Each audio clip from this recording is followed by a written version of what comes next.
Okay, so this is now game 2 of the same series. Still everything else in the same position. And then other than that, we'll just get straight into it. Okay. Just Talia, touching on that champion. I know Max said that this was a champion that it looked like Taty were respecting quite heavily of Kuro's Talia. But I think Korea in general, from what I've seen in the past kind of week or so on patch 7.5, is that all teams highly favour Talia as a very blind pickable, even.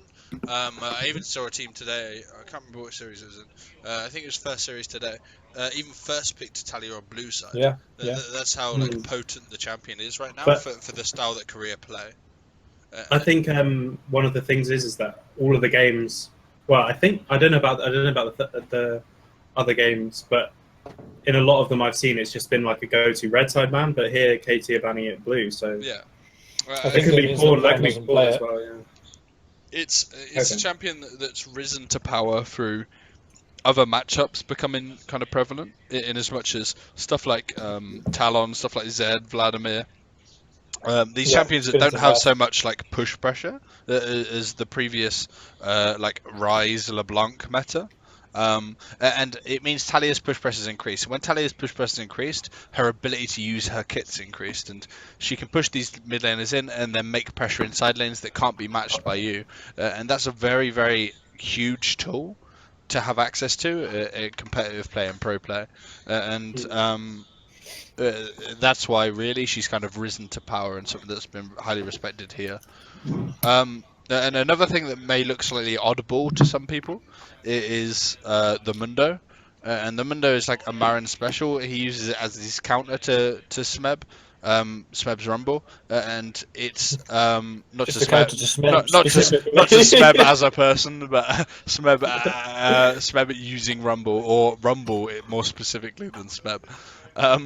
But it's base regen, especially once you get Spirit Visage, matches that of the DPS with Flame Spitter that Rumble puts out, and you can actually like return that when you ult and return the damage, because it's very limited damage that Rumble has access to with regards to its overtime, and it's matched by Mundo's defensive capabilities of regen and overtime, and that's where like Mundo matches in the style of comp, so he matches in team fights providing a front line, and he also survives lane without losing too much for it.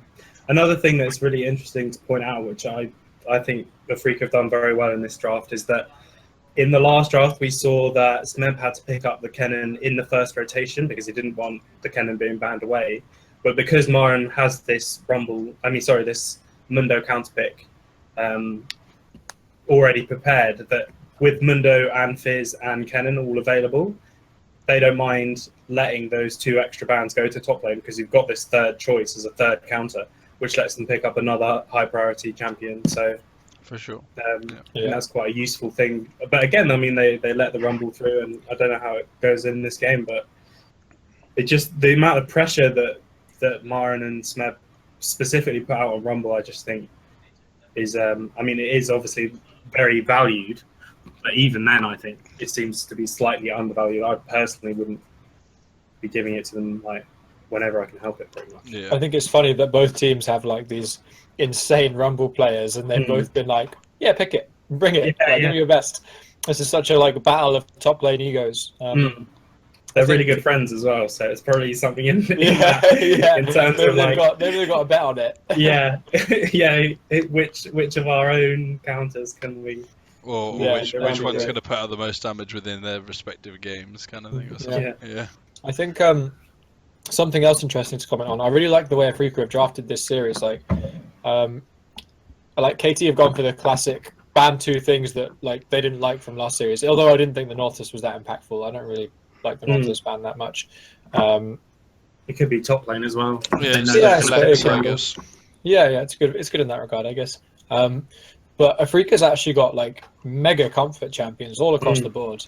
Like Lulu, like best in role support right now, generally considered. Lucian goes insanely well with Lulu, and it's Kraber. Like Kraber's like a Lucian god, like one of the the legacy like Lucian Lulu players. Like this was like his jam back when he was actually like taking over games all the time. This is what Kramer did. Like played Lucian with Lulu. Lee Sin for Spirit, like everyone knows about Spirit's Lee Sin. And then even Kuro, like on Ahri, he's played Ahri for a long time. He's always been a good Ahri player. And yeah, the Mundo, like, I think is such a classic Marin pick. They've got like comfort all across the board. And they all suit these players' playstyles really, really well. The one thing that I like as well from a Afrika's draft, just in a general sense, I'm not saying it's always the best thing to do, but from my point of view, I think it's the most interesting from a like analytical point of view, is that rather than being a sort of defensive ban phase, they've gone for like instantly banning the two supports, knowing that they give up the Rumble, but then they get the Lulu into Karma matchup. Like they rather than banning stuff that was good last game against them or something like that, they sort of instantly go aggressive in terms of pinching someone's pool on their enemy team, which I think is always an interesting strategy to see, because it is sort of easy in a way to fall back on just like ban stuff that was good against you and pick stuff that's strong. And it's just interesting to see something else being mixed up. So what do you think about the sort of overall strengths of the comps, and like what are both teams going to look to do? Well, I feel that just on a kind of slight side note to that any regional, any players from regional leagues or anyone from any team on regional leagues, something that that you can clearly see here from both compositions, as opposed to what we saw when we were reviewing like the ESL UK Premiership final, for instance, with Eminem and Zenex, is how balanced throughout the game these compositions are compared to some of those compositions. We criticised Zenex's drafting quite heavily in that series for having a very clear trough within their compositions. Whereas if you look at these compositions, for instance, you've got the early power of Lucian and Lee on Africa's side, and then that transitions to a mid game where Ari's very potent and Lee's strengths are kind of continued by the power of Lulu, and then Mundo being this late game kind of the tankiest frontliner of all time.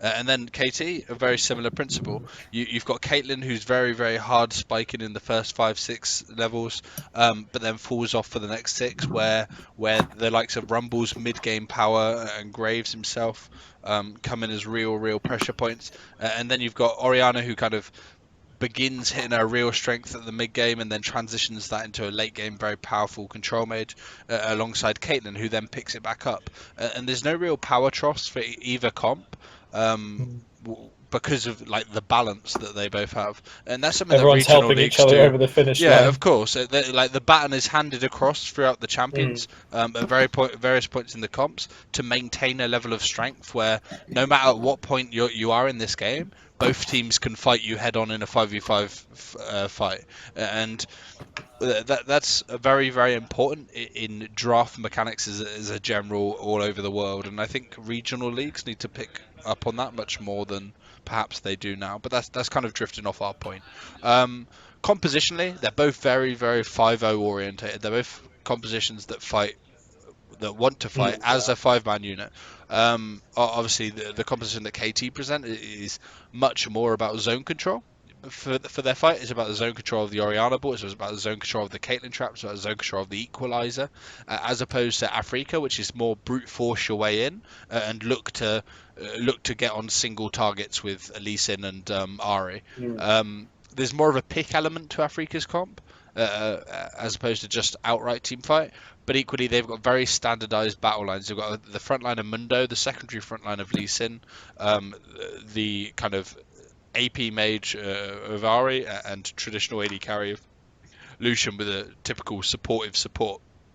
Whereas KT have got very much more, we're going to look to fight you in corridors, we're going to look to control areas where you can't walk through, because if you do, your backline dies even if your frontline still lives, through the use of Oriana Ball, the use of Rumble ult, the use of Graves ult himself, and your ability to walk through choke points against this comp that KT present is next to impossible with Caitlyn traps being set up. So Baron and Dragon control is very important for KT. More open area fights is much better for Afrika. I think it's worth mentioning that although the Mundo is like super good into the Rumble, and it's a cool pick as well. Like, this is not a fun comp to play Rumble into. Like, you do not want to run into this comp head on. You're gonna get hurt. And they have like like anyone picking any champion that has to like engage by running straight on, like Trundle, Olaf, Mundo, these types of champions against Graves, Karma, Caitlyn. Like, that's really nasty. So when we get into the late game, we're going to be probably seeing Mundo, like Marum, go for more split pushing.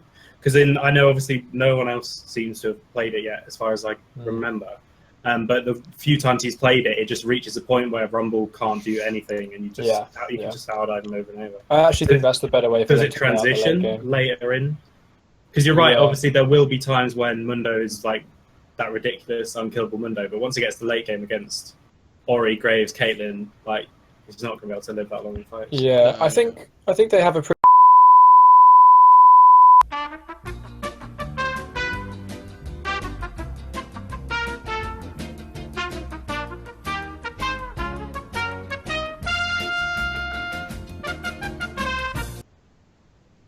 Okay, cool. I was getting really confused because I didn't realize I had the stream on, and so I was like hearing them really today.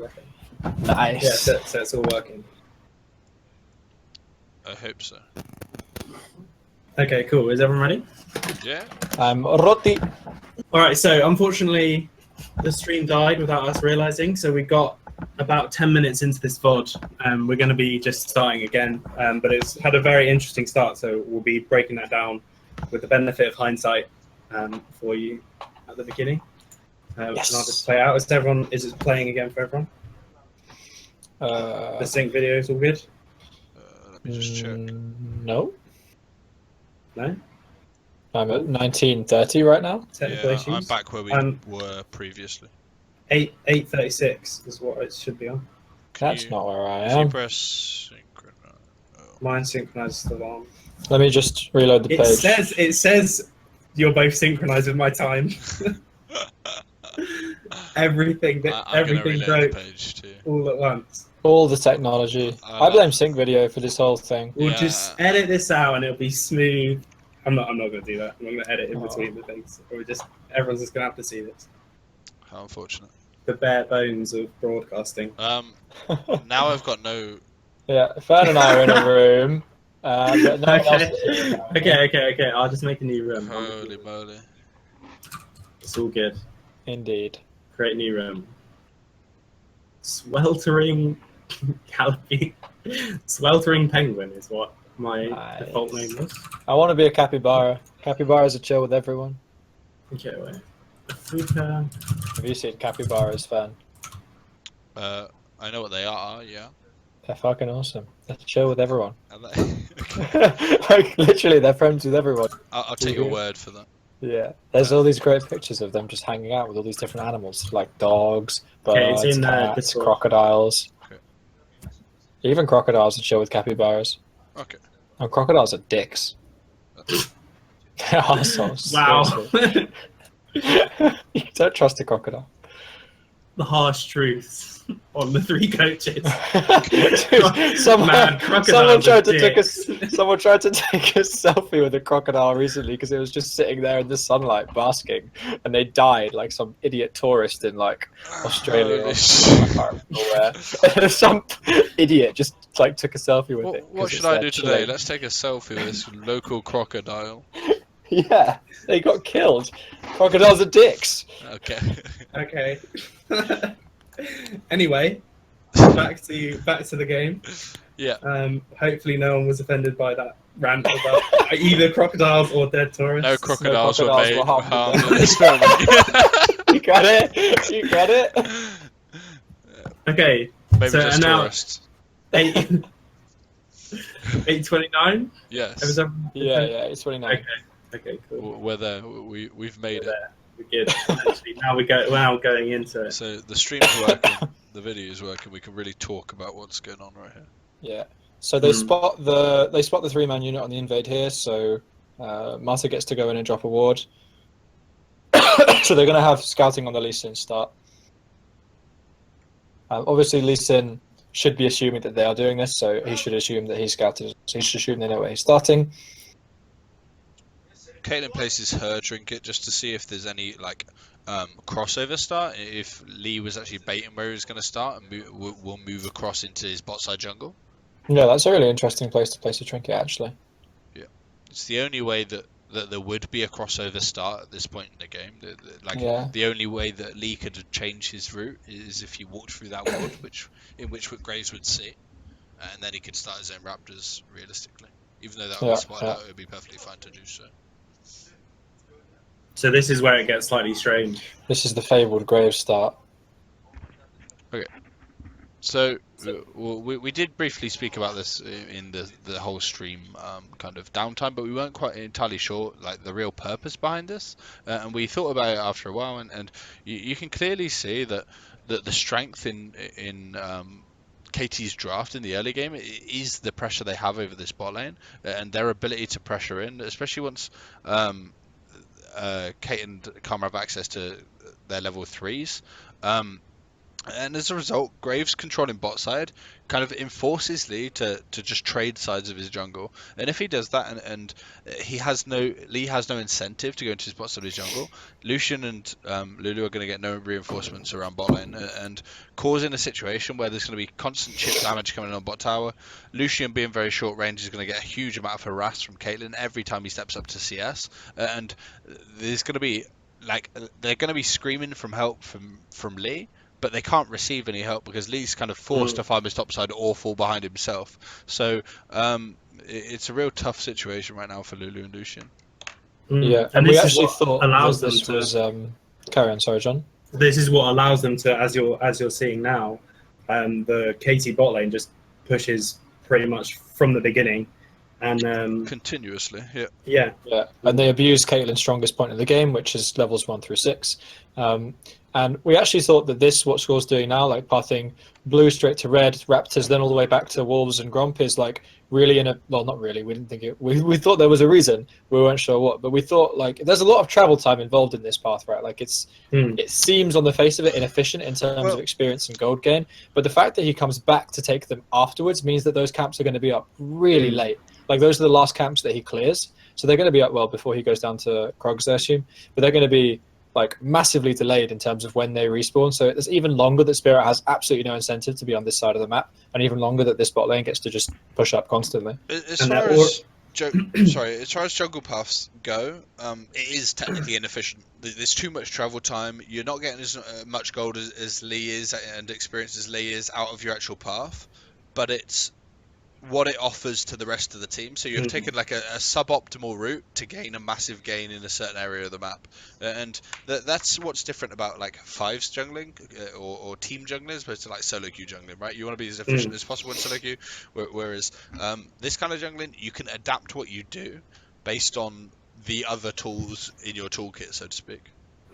Yeah, that's just what I was going to talk about, because as we said at the beginning, it just seems kind of strange. But basically what you've done is you've traded for the fact that Graves is probably slightly more inefficient and slightly behind what he would be. Yeah. But Caitlyn's already got like 11 CS lead. And so you're sort of just trading power disgusting. On the map. And the Caitlyn's just backed chipped, with right, as well. Yeah, Caitlyn's just backed with 30 CS and Lucian backed on 19. Like that's rough. That's really rough.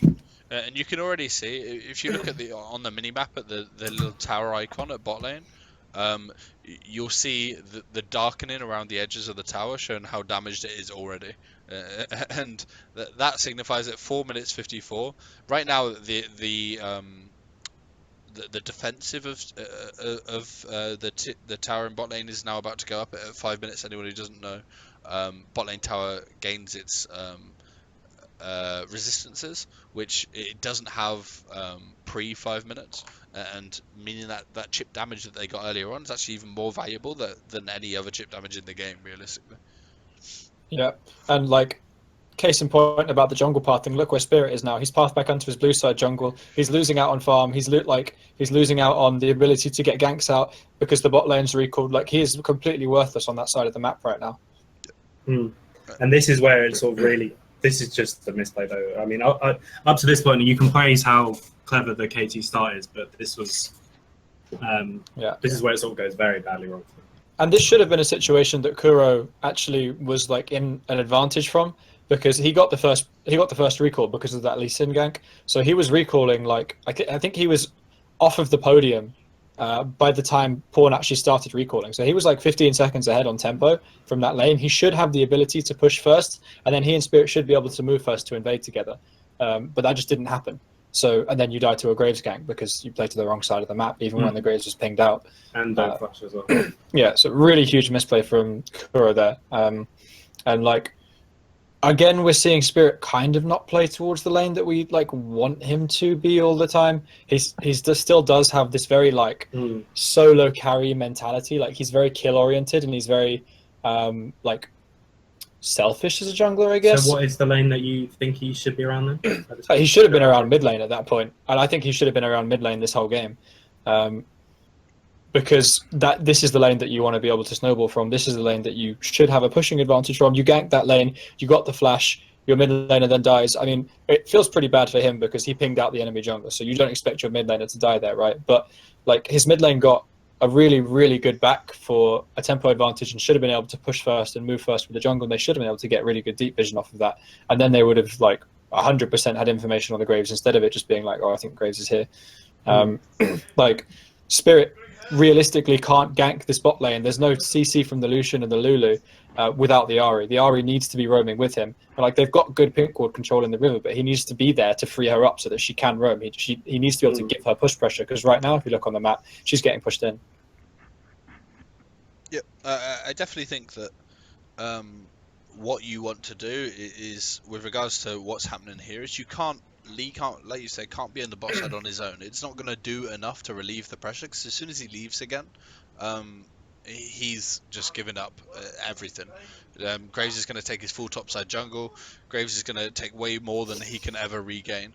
So I think perhaps even playing around topside, between top and mid, and gaining possibly TP advantage in topside, or allowing Mundo free reign of his lane, because Rumble's going to push in again, being able to pressure that is also somewhat valuable, because the ways you regain bot lane pressure without actually directly ganking bot yourself, because it doesn't do enough, is either you set up for your top laner to be able to impact the pressure with TP, for example, or you roam there with your mid laner, and these are ways that you can impact the pressure that exists here.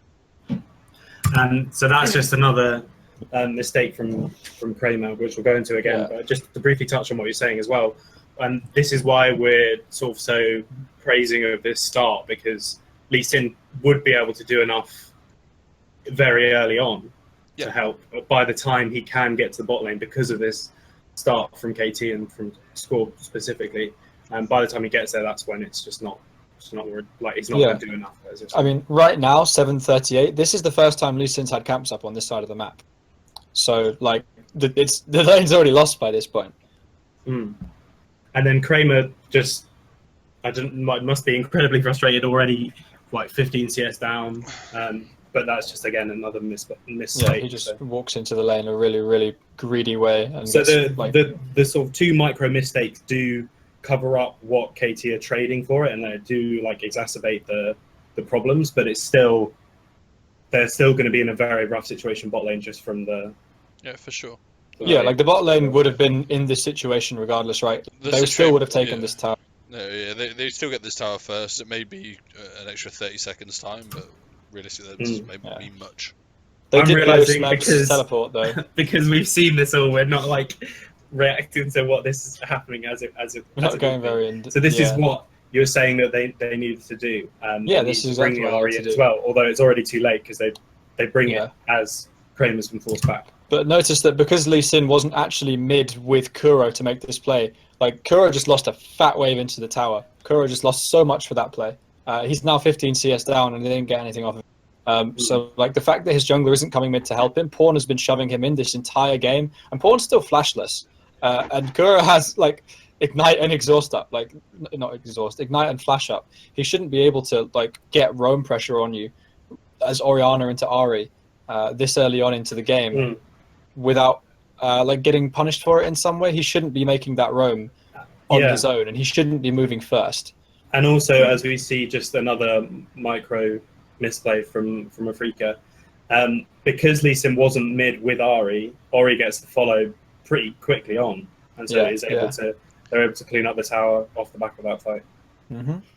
Yeah, like the Orianna doesn't have to be afraid of getting turned on by the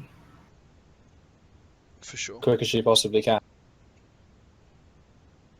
And all of a sudden you see a 3k gold lead open up, and now Infernal's very prevalent on the map. That 3k gold lead at this point in the game is a massive disparity in items, which means that you're unlikely to be able to fight for this Infernal at any point for a significant amount of time now. And any fight you do kind of play around has to be a very specific one for you, whereas KT can kind of take it at their free will right now, as soon as they set up correctly. Yeah, and if you look at what Score just did, he just showed mid with the mid laner so they can push out the wave safely, get vision control. Now they're going to push into the bot side. Mid's got a better recall after the gank there, because Pawn was able to get back first because he pushed the wave first. He gets the wave bouncing into him, so he gets more CS again. And then they're able to move in together like this. This is how the jungle and mid laners should be playing together. The bot lane, because the jungle and mid are putting out so much pressure, are able to push freely without danger of feeling like they're going to get ganked by the mid lane. They can keep the support tied up, they can 2v1 the lane, and then they can get the Lucian pushed in to where he is standing now, and they can get the free Infernal Drake. Yeah, for sure. So it's just really good snowballing from KT, basically, off a few early misplays from Afrika, but also just clever. I think it's Score's parting this game has been fantastic. The micro plays from Ahri and Lucian that they mucked up on have just kind of accentuated what was already there, right? They just accentuated or sped up the bot lane pressure, and playing around strong bot lane pressure is exactly what they've done from those micro errors. Yeah. So this I is think the. No, go ahead. Sorry.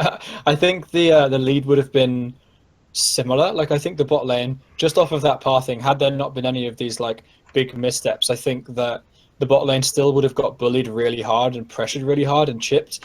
But had like Kuro not died to that gank mid for no reason, and had Spirit shown properly around the mid lane or around the top lane, then I think that the comeback play from Afrika would be way more likely to happen, right? Like, because of the things that happened in the early game, they basically don't have, because of their junglers pathing, they basically don't have a comeback mechanism right now, because their Ahri is just always under tower.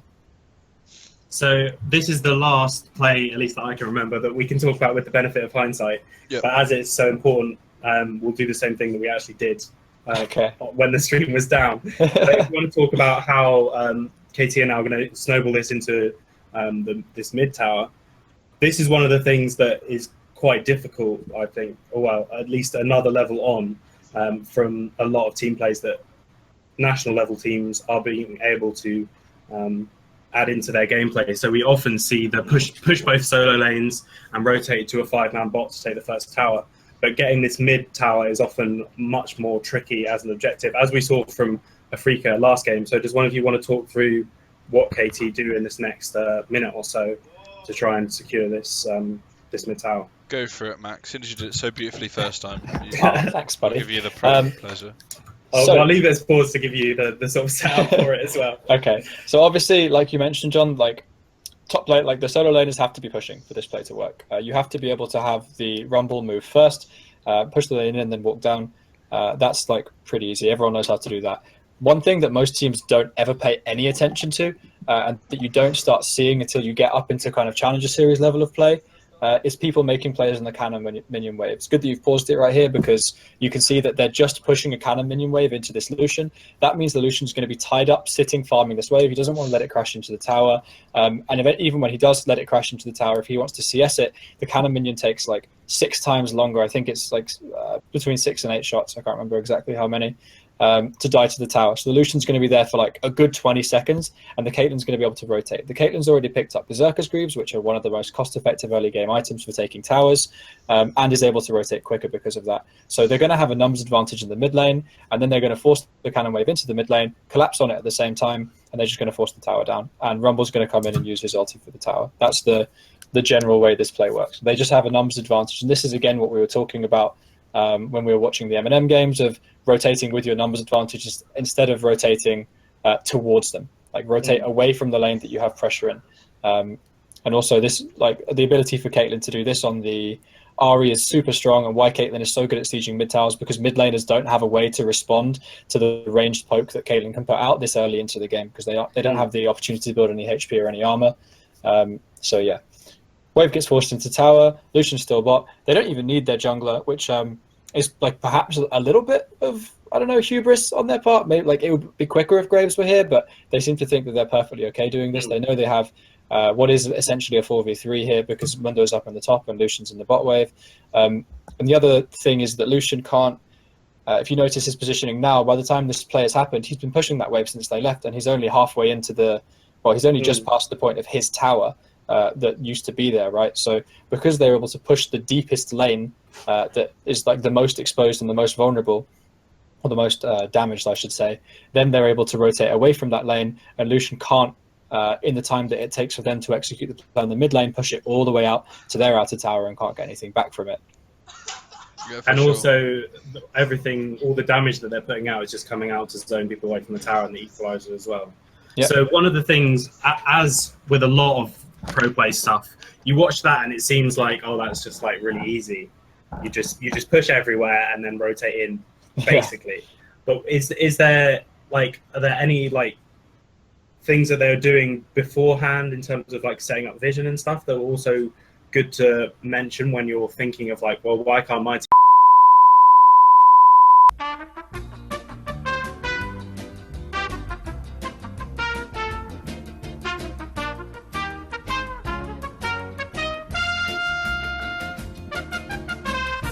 Okay, and it's recording as well, or just the stream? Yeah, both. Because I'll keep the stream on the side. I'll let you know both. As soon as it goes off. Hopefully, we're all okay. I don't get. I genuinely have no idea. I have, yeah, absolutely no clue why it's not doing. Oh, ask or okay. inquire about them. So this is attempt number 3 then. So we were in the middle of talking about any extra things that they've done in terms of setting us up and why we're praising it so much as a team play, and why we're saying this is something that is like the next level of team coordination that national teams or even CS teams should be looking at implementing into their own play. So I'll just leave it paused actually as it is if you want to continue what you had said before. Yeah, sure. So in terms of the setup for this play and the execution of this play, nothing that happens here is mechanically challenging or requires an enormous level of talent or skill, but the difficult part is the communication and it's the team play. I don't know if we caught the part where Furn was talking about like calling the cannon waves out beforehand, but that's something that you do not see happen in most teams up until like a challenger level, a challenger series level, is that people do not call out cannon waves in advance and they don't play around them like, okay, so we're going to make a play in 2 waves time on this cannon minion, we are going to push bot, and then we're going to rotate to mid and we're going to take the tower. And the difficult part is not actually executing that, because it's a very simple concept that the cannon minion takes longer to die. Everyone understands that. Mid laners understand that because they recall on cannon minions. Like everyone understands it at least to some level implicitly. The difficult part is getting everyone to be there at the right time and not off doing their own stuff, right? So like the Caitlyn is actually currently sat on like 1,300 gold, enough for a BF sword, but she hasn't recalled because this play is more important. And that's really difficult, getting everyone to be there and not like, oh, but I need this one more camp, and then I need to recall, and then I need to go and farm this wave, and then I need to, you know, do whatever it is that your champion or playstyle individually requires that you do, and kind of sacrifice that for the good of the team. That's the difficult part. Yeah, for sure, 100%. And I think that's definitely something which is worth emphasizing. The plays that are good team plays are the plays that don't require any mechanical outplays, because you can't rely on those. So if it involves winning a 1v1 mid before you can make this play, then you can't have that as a repeatable exercise, which is why something like this is so effective. And it's why it's sort of the difference between forcing objectives when your team is strong and doing sort of risky plays that you see. So it can be quite confusing, I find, when you're not analyzing a game. Sometimes people will say, oh, this is really risky, and sometimes people will say this is like a great play, and that's the difference. It doesn't rely on any mechanical skill. There's something which I think we might have cut off as well, which, Fern, you were talking about why this is so useful in terms of the draft that Katie have as well. With regards to the mid lane play and the draft? Yeah. So it's realistically just playing around the strengths that they've got significantly, and also that somewhat comes into the strategy that they've implemented so far. So they fully understood the strength of their bot lane. That they used the bot lane strength to gain that initial lead, which is something that's very premeditated. You can predict this is going to happen before the game's even started. Realistically, that this lead's gonna incur and exist.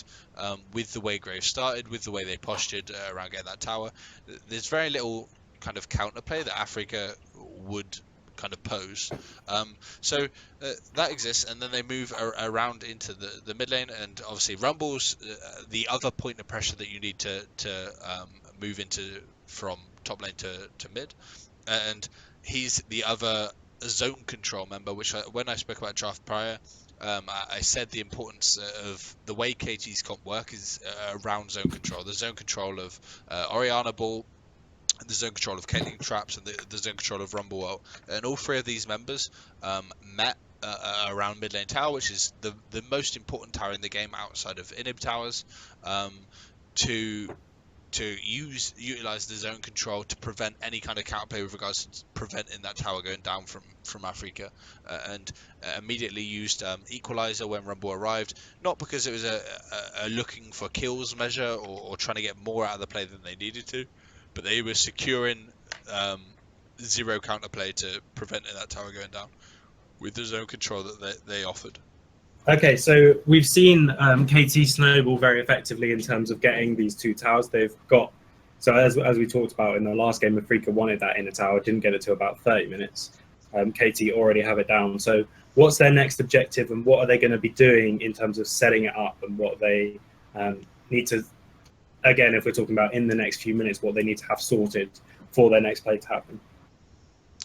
Well, realistically, what's going to exist now, or what should exist, is a mirror of what happened around the bot side, right? Where Caitlyn and Karma had huge pressure over Lucian and Lulu.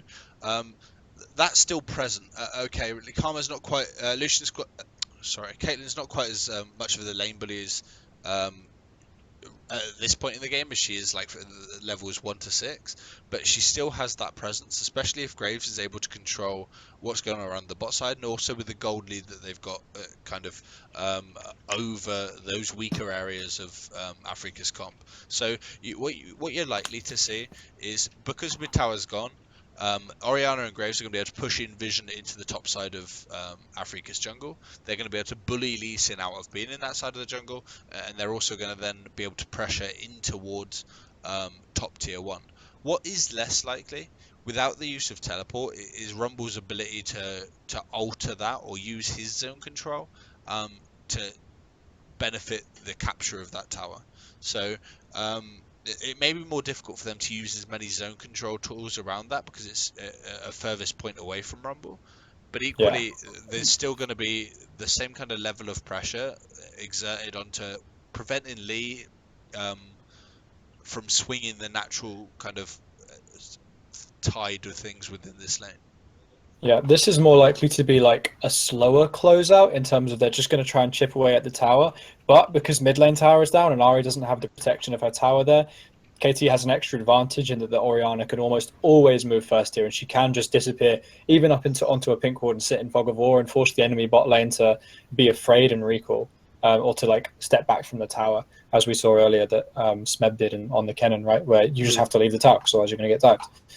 This is a nice play from Afrika. This is really nice. So they show the Lucian recalling, and then they wait outside this bush with a pink ward in there, because why would you expect them to be there? If the Lucian's reset, it would be kind of weird for Spirit to be camping that bush. So it's a pretty nice try from them. But this kind of, if I can like go on a little bit of a rant for a bit, the reason that these type of plays where you're pushing like all the lanes on the map, you're using the cannon minion waves properly, you're sieging as a group, you're doing all the things that we talked about in terms of the setup earlier and playing properly like as a 5-man unit, are so effective and so risk-free, is because of the extremely low level of variance that happens in these plays. And you guys have both mentioned this, actually, that there's very little counterplay that Afrika has right now. Like the action that KT is taking is putting Afrika into a series of very, very predictable motions, right? Like they have to show someone on that wave, so you get a numbers advantage. You know that 100%.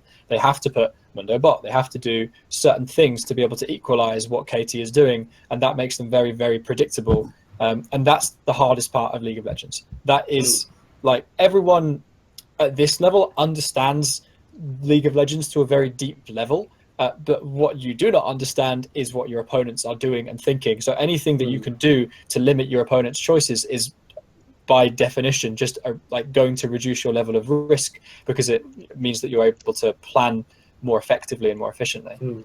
And this is just something. This is where I think a team like KT is just really, really good to watch. So they've got what is effectively turned into so they've got 3 pushing lanes. The mid lane obviously is sort of influenced by jungle pressure, but Rumble's going to be pushing in Mundo early.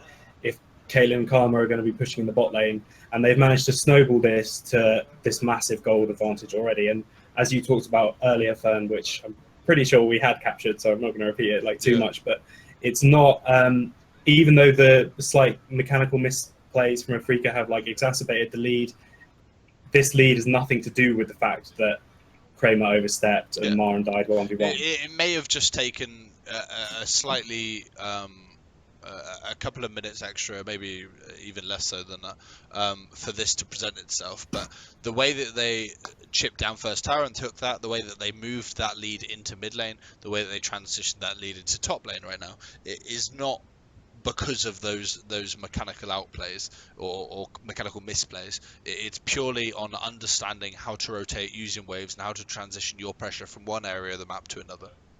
Yeah, I mean the 5 kills on the board currently represent what, 1.6, 1.7k of the 5.7k gold advantage that KT have. So that kind of says it all to me. And yeah, because they're doing this all pushing lane style, like I said, it forces Afrika into higher variance plays, like the one that you just saw in the top lane, where Lee Sin and Lulu have to camp a bush, that they have to do the unexpected to be able to have anything go in their favor, and that doesn't often work.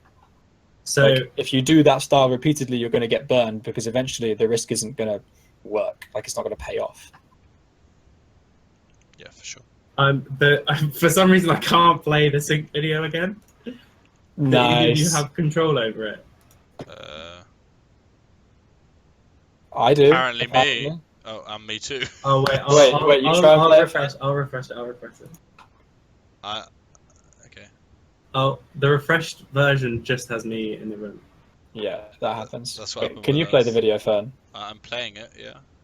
Wait, right. It's not playing for me. Oh, okay. Oh, everyone has control of their own version of sync video. Classic. That's just what we want sync video for. Of course, everything is breaking at the same time. It's so that you can sync vocally, so that we can talk to each other. So that you can't sync. You want sync video, so 3 people watching the video at completely different times. That's exactly what you want sync video. Yeah. And it's completely unsynced. That's exactly. Yeah. No, you sync it by just talking to each other. Oh, that's the thing. It's to get people to talk to each other. It's a social experiment. Okay. See, we're all here So I'm talking to putting each the other. new one into the Discord. Is just 4 different sync videos. I'm giddy celery now, though. I'm still not a cappy, but we're getting closer. Okay. 21:42 is the time. Oh, I'm at 21:20. Okay, that's fine. Just play from here. Hold on. I'm just getting into the room. Okay. I'm at 21:22. Is that correct? Yeah. Yeah. We're good. Cool. Right. Seamless. I like it. Yeah. Seamless transition. Good As job, always boys. with us. We nailed it.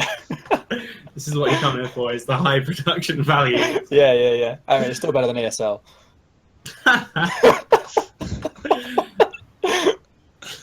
Your words, not mine.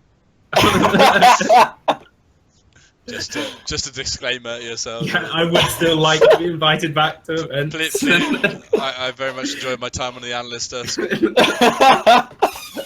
With the great shiny Telestrator plays. Those are some sweet plays. It was a super high level of League of Legends. Luckily, the stream's still going. Yeah. Please don't say that, John. Yeah, come on, man. Come on. That's the end. You should know better than that. Okay, so if we're getting back into it, so they've snowballed the early game pretty much perfectly. What is it that Katie want to do now in terms of getting this next ring of towers, which again is just like one extra in terms of difficulty to do perfectly? In terms of the comp, you've got to look at where the strength is starting to lie and where it's starting to fall more off. Rift Herald, here we go. So, okay, that's about all the skirmish that's going to happen. Caitlyn's strength isn't the same level right now as it was the levels 1 to 6. Historically, levels 6 to 12, and possibly even a bit further on, maybe to 13 or 14, she's at her real trough.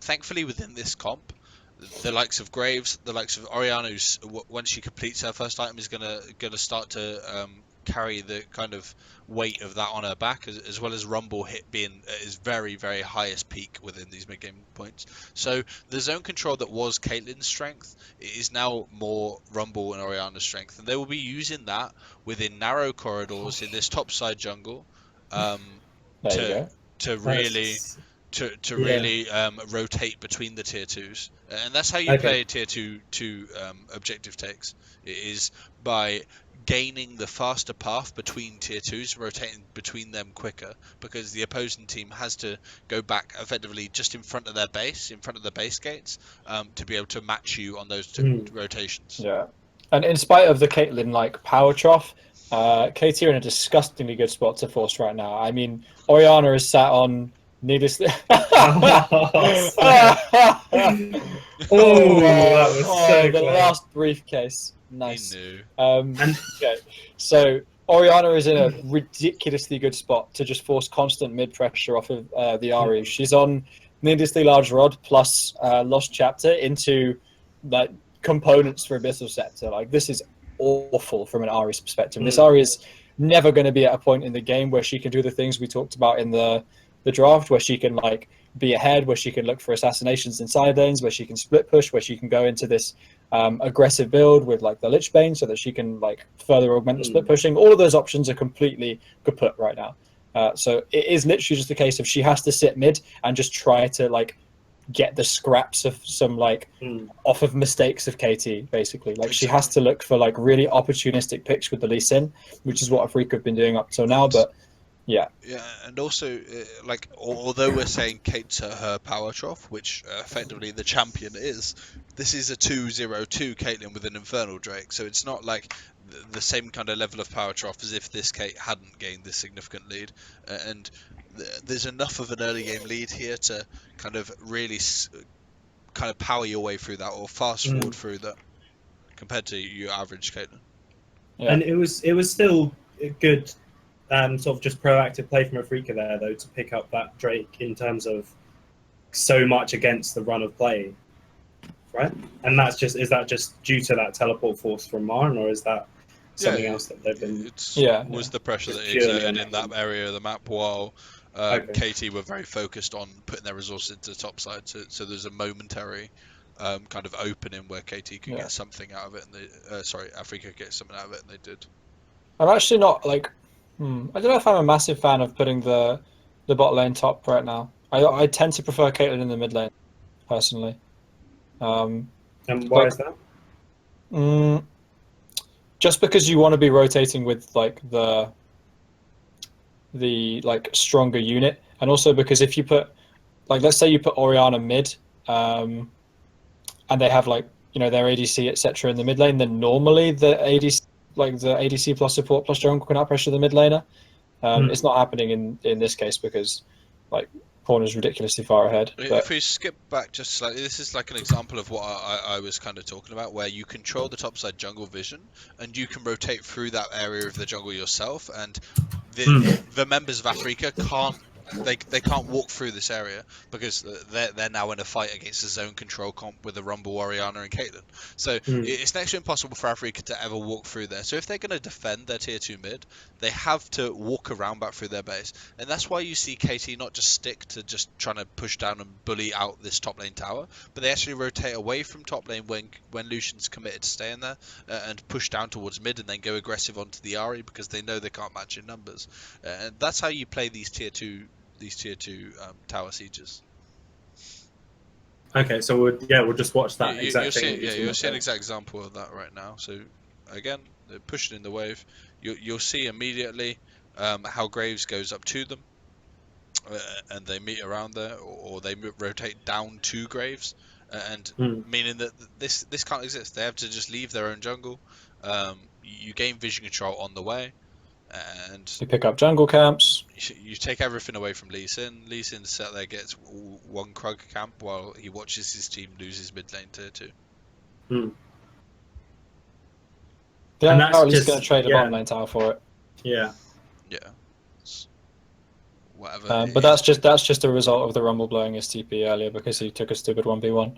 And that's fine. Like, what you may see at some kind of regional league is actually Marin being called to his team to come and try and help defend that tier 2, which realistically gets you no trade, right? You're probably going to lose it anyway, and it gets you no trade. Marin's overextended. Yeah, and he's only into magic resist at this point, so. Ooh, that's a nice little spicy.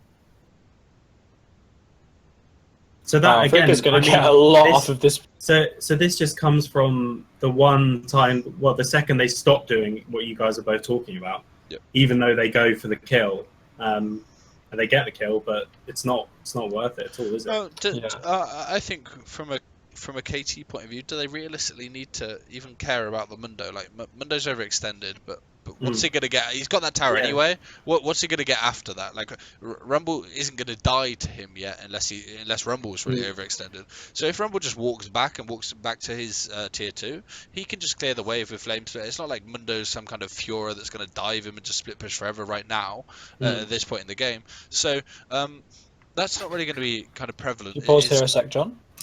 Sure. It's going to be much more that they invested resources into a kill there, and you immediately saw how quickly Africa reacted and took what they could in that small space of time. Yeah. So the reason I asked you to pause is because I wanted to point out what, like, the other reason why this, like, going for the kill there is just, like, terrible play. It's because for this entire game, KT have been in the position where they've been able to push waves and rotate first. Because they've had the tempo advantage, right? They've been able to get into the lanes first, get push priority, rotate first, and then they can make all the plays happen from there.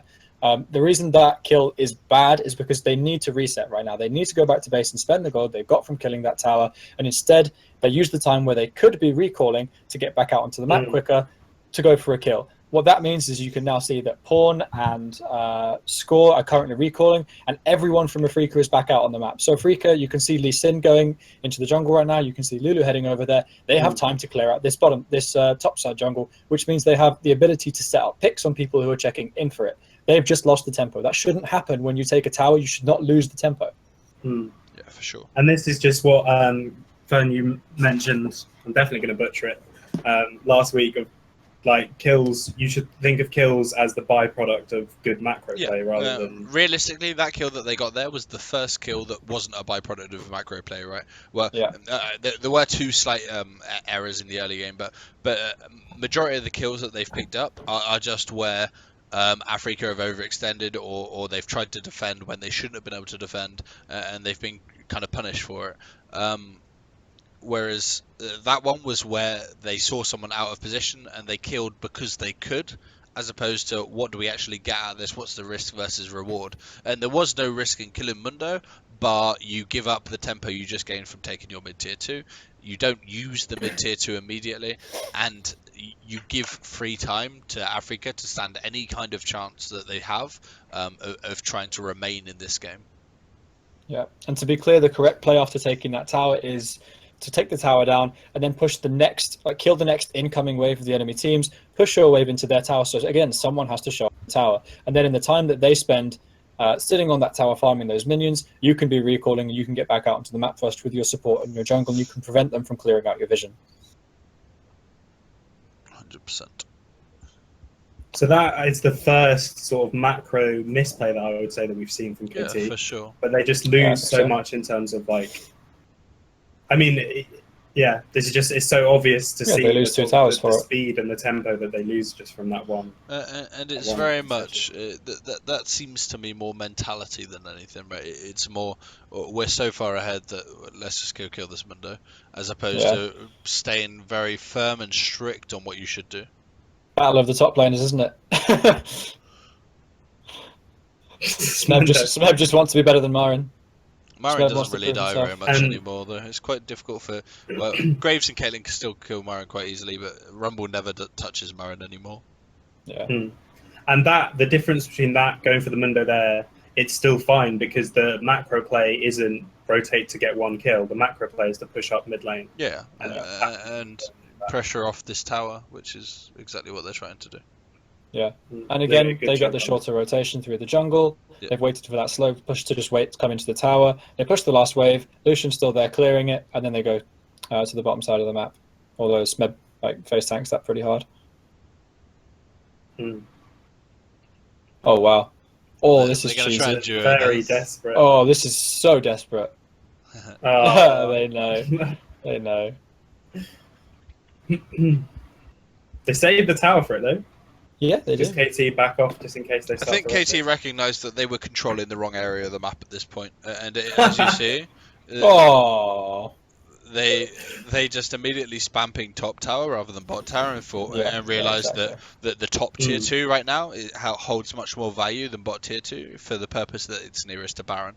And if Africa ever decide to try and defend that top tier 2, there will be a zone control orientated fight that exists, one which KT will win quite heavily at this point in the game, and can immediately transition that fight, whatever it is, even if it's just a chunk on someone. It doesn't even need to be a kill at that point, but that will transition into a Baron fight, and Baron is again very, very good for KT because you've got to walk through your red side jungle to get to Baron, and if you're doing that, you're walking through very specific choke points where Equalizer, Shockwave, Caitlyn traps are very prevalent in terms of removing your ability to win the fight. Yeah, I think KT should just be playing topside now, like you said. I think the best play they can make here, right, is that they can put Rumble bot if they want. That's absolutely fine, or they can slow push the wave, and then you just have the 4-man unit. Or you have, the 4-man unit consistently going from mid to the topside jungle, controlling the vision there and challenging the wave up as high as possible, pushing waves into the enemy, rotating there, and Graves jumps over the back of the Infernal Drake wall and solos it. Yeah. So is it still worth going for this top tower now that the Infernal is up? Or? Well, not yet, anyway. Because obviously we weren't exactly told often that it was Infernal. No, you just got to realise it was Infernal. So that changes it slightly. It just delays that you're going to go for that top tower until this is down. And they still can't contest this game. There's next to no pressure that Africa can put out in the time that you do this Infernal anyway. Yeah. They may be able to deny some of your Baron vision and then rotate away from it, but it's vision that you will regain as soon as you go back in there anyway. So it's really not a threat to KT. And also, now you're 16%. If they weren't already ahead enough, you've now got a 16% bonus for the entirety of the game. Yeah, it's disgusting on this composition. And always rush the death cap as well. Yeah. That sweet double dipping. So I guess even though the correct play would be top because they're so far ahead. This tower is so low that they can brute force it really easily. It's not like particularly good side wave control, but it's okay. The strength that they've got right now in 24 minutes. Yeah, and Rumble's at his very, very strongest point right now. He's got Zhonya's and Leandri's and his magic pen boots. He's got a huge amount of flat pen against 3 champions who are the main priority champions that have 0 magic resist at all. So Rumble's pretty much doing true damage to Lucian if he ever hits him right now. Yeah.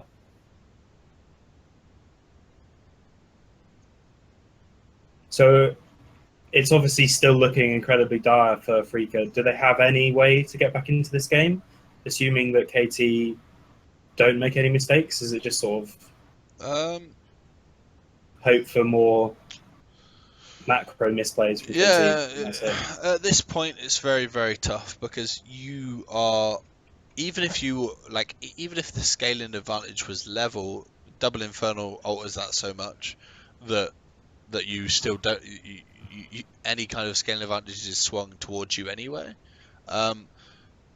League of Legends generally, unless you have a massive scaling advantage, is quite tough as a game with regards to the mechanics that exist to get back into it quite often, especially with the way minion mechanics work and minions based on your own level. If your level is significantly higher than the opposing team's level, which it actually isn't in this particular instance, so this isn't hugely relevant to this one particular instance, but with regards to you getting back into a game, normally the team that's ahead on a level basis has minion waves pushing away from them naturally and setting up slow pushes for you, which constantly creates like natural rotations for you to rotate into, even if you don't set them up particularly well. But this is the only saving grace really for Africa, is the Mundo into Rumble matchup and the amount of pressure that Mundo could put onto the Rumble, even though he's 0-2 and Rumble's 1-0. The way the champions interact with each other makes it valuable for Mundo to be able to do this. But I don't see a way that they ever stop these sieges. Like, what can Ari do? I don't know. Yeah, nothing. Like the Lucian's so far behind in his build as well. Like, so far behind.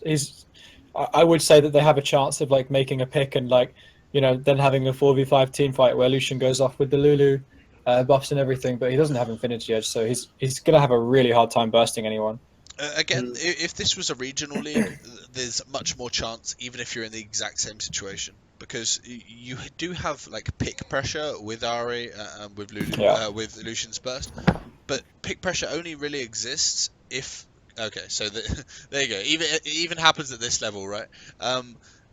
Pick pressure only really exists if people are split up and not grouped. So if they're grouped as that 4-man unit and they're recalling as a 4-man unit, something like that doesn't exist. But even at this level, people are sloppy. Even at the highest level of League of Legends in the world, people don't consider every single thing. And when something like that happens, you can find little kind of openings back into the game. But they're very, very tough. And to Africa's credit, they are very proactive at looking for. I think Africa is a team that's very good at punishing people's mistakes. Like, if you slip up and miss position, they will pick you. That's just the type of League of Legends they like to play.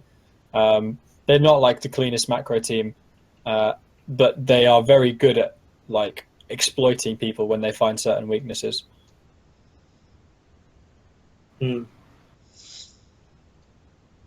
then what is it that KT want to do? Because now we're talking, there's still the inner tower bot lane, but we're talking inhib towers, so they don't want to push up for that inhib because they just don't want to risk the 5v5. While Baron exists on the map, it's very, very difficult for KT to ever get bot tier 2. And one, because Rumble can't push Mundo out anymore. Mundo can deal with Rumble quite readily. So that freestanding gold isn't freestanding because of Baron being existing. So effectively, KT either play around to get the Baron with a fight using their superior zone control and probably TP the Rumble in, or you just play outright for the inhib and top tower itself. Just noticed as well, Score has the blade. Oh wow! Yeah, it's just feeling very, very. Is that a thing? Well, I've seen it. Well, when you're this far up, I've seen it a few times, but I don't know how good it is. I thought attack speed on Graves was super bad. Well, it increases your reload time, doesn't it? But you don't get the same value out of it. Well, it always used to be like Phantom Melter, didn't it, on Graves?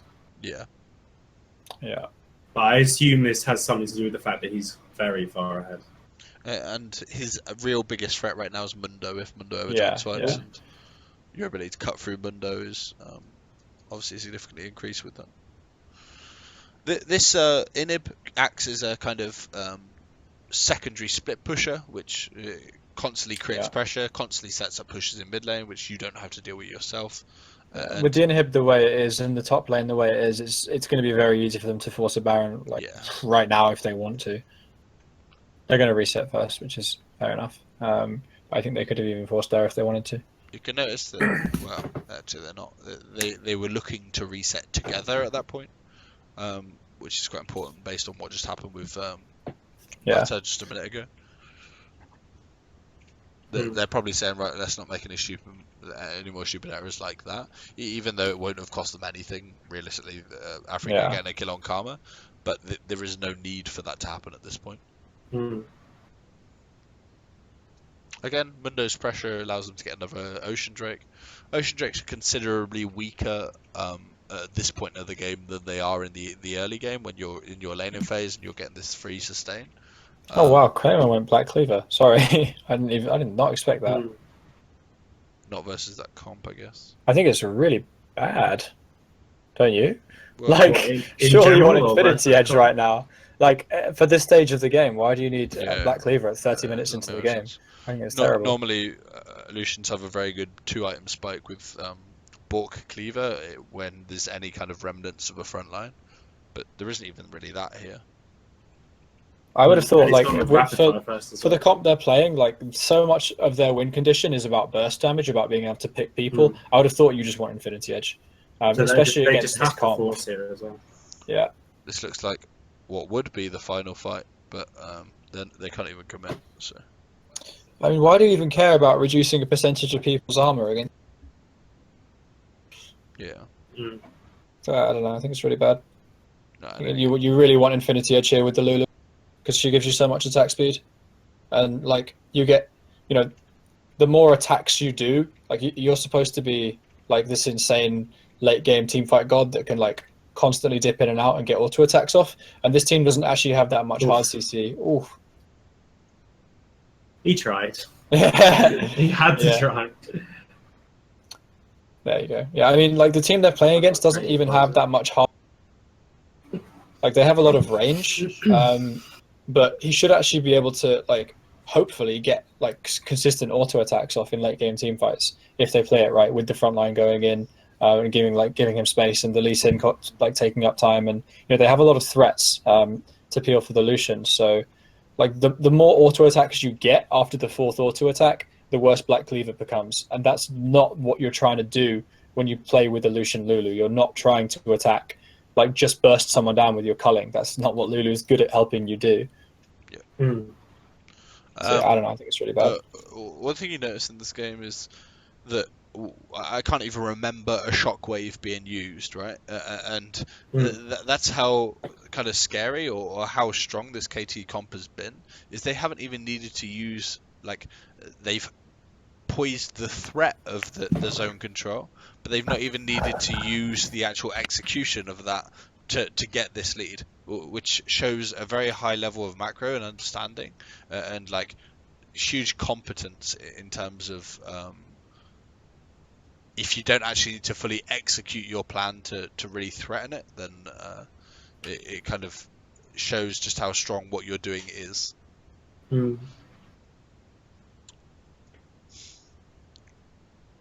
So again, this is just sort of going through the motions for KT, right? Yeah, they just do the exact same thing. I said before that they couldn't ever really go for this freestanding gold of the tier 2 bot lane because of Baron being present. But now they double inhibs down in top and mid, that acts as constant pressure in the top side, and that means you can leave the Baron area, and you don't even need the Baron area yourself. You never need to risk any kind of 50-50 or leave getting a steal or anything like that. You just need to gain as much as you can prior to having to get the Baron. KT's playing their comp out really nicely here. Like you said, like the only way that Afrika gets back into this game is with a Sin steal, really. So take that option away from them. Don't give it to them. Just force them to play like your game, which is the game that they happen to be worst at, which is sieging, and just sit there and do what you've done all game to take towers, and they've had no response to. Force them into an extremely predictable play where there's no variance, there's no outside chance that Lee gets in, or that like from some random angle unspotted. There's no like flanks from any unexpected angles. There's no Ari jumping over. There's no like missed smites, nothing like that. There's next to and nothing. Just waiting.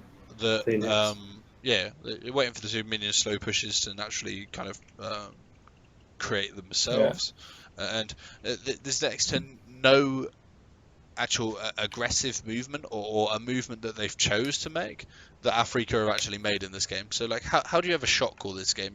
You're in a situation where you're just reacting to the tower they go to next and trying to defend somehow better than you did on the previous one, which doesn't exist because you every time they take a tower, you're getting further behind. So how do you ever prevent like get better at defending these towers? The answer is you don't, and I just can't see any answer from Africa, which all stems realistically from the grave start. And the pressure that you've got around getting first blood tower, because the way that Africa win this is if you have long extended laning phases and Ari's able to roam alongside the Lee and Mundo's maybe even able to TP around bot lane, and you relieve pressure on that constantly pushed lane by using other lanes to do that. But if that lane's already lost at 7 or 8 minutes and then they start to group as 4, there's very, very small windows for you to ever do that in. Yeah, so I think KT made a small error with that siege, actually. I mean, they gave up a lot of mid lane pressure. I don't know if they realized that the enemy mid inhib was coming up soon. So that's the reason why those slow pushes didn't go into the base at the same time. But after that point, they needed to have, or even before that point, like, you should have someone ushering those waves into the base so they don't get cleared out, so that you can make sure that your bot wave and your mid wave are synchronized. So they're just going for the, I guess, safe play because that one person who's ushering them in shouldn't be caught, but can be caught. Yeah. It's like, it's quite a difficult play to coordinate properly, and you have to have perfect vision control for it. But at this stage in the game, they full well can have.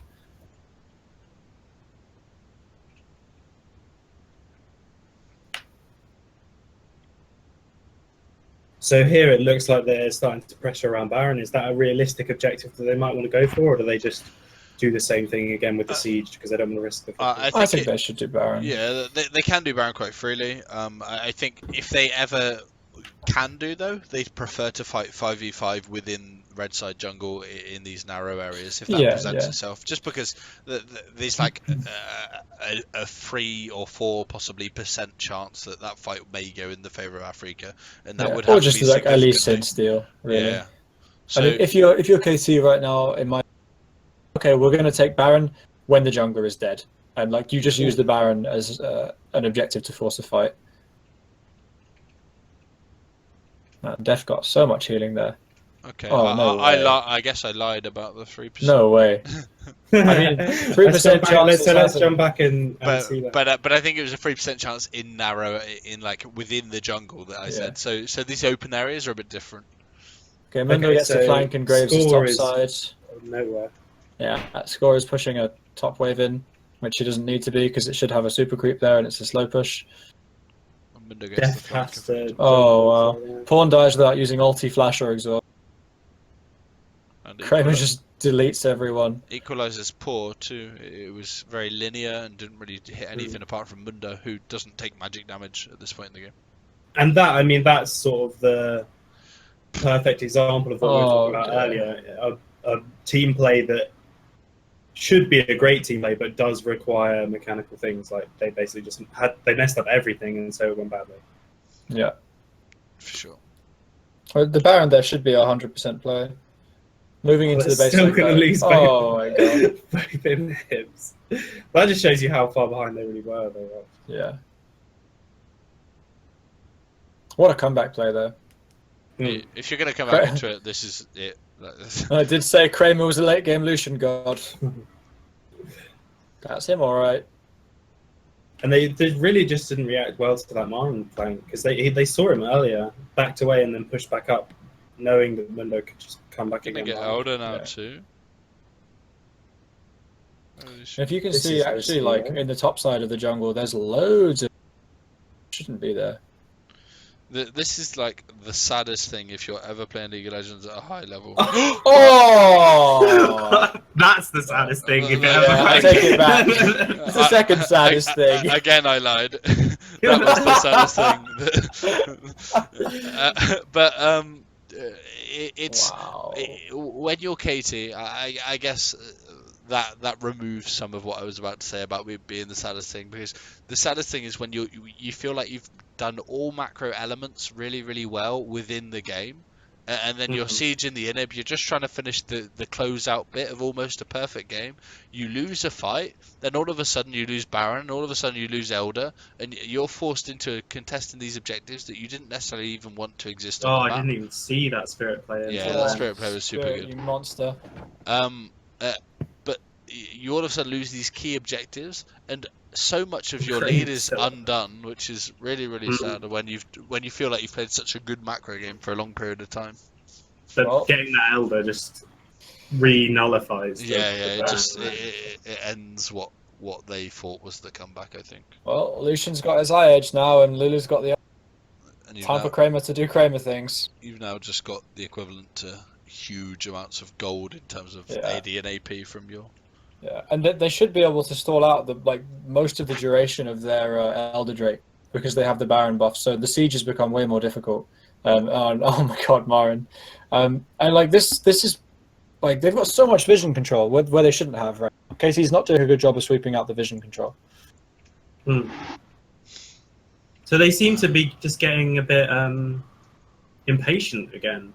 As seems so often to be the criticism. Yeah, their comp doesn't work so well in these areas where you're having to go for the inhib in the open area, because obviously you can see these traps aren't so valuable. Like they're able to be worked around. The Orianna ball doesn't provide as much forced kind of zone control. You don't have to walk over the Orianna ball to get to the team there. And Rumble Ult's much less effective. Realistically, there's next to no CC from KT's comp, so engaging or forcing these players is quite tough. It's actually much more beneficial when there's a tower there for KT's comp to work. So, traps and equalizers are much easier to lay on areas where they're forced to step up and defend something, whereas the inhib is a bit different. So now we're basically just back to where we were a few minutes ago. Under this tower is much more valuable from KT, where you're actually under tower.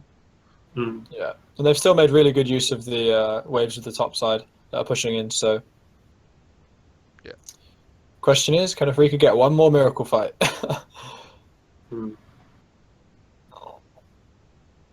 I think if KT just play this out patiently and sync their waves properly, then it's fine. If they don't sync the waves properly, then Kramer can probably clear them out and keep ducking between bot and mid. That's something that's very tough to do as well, for especially at a regional league level, is syncing your waves.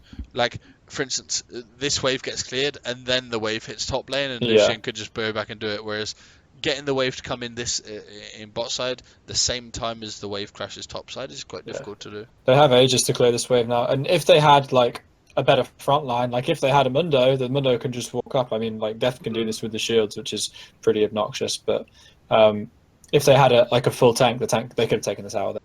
They could just be taking the tower. They should take it already. I think they're going to get it anyway. But... Yeah, they will now, but it took longer than it would have otherwise. That's a pretty poor equalizer. You see how these equalizer and the shockwaves are much harder to use effectively in these open areas. It's Kramer. And they don't have engage. Oh my God, he survives. No engage. But the Caitlyn has hit critical mass right now, so yeah, for sure. And this is the problem that we were talking about with Mundo. Here comes Kramer. Oof. Oh my days. What a god.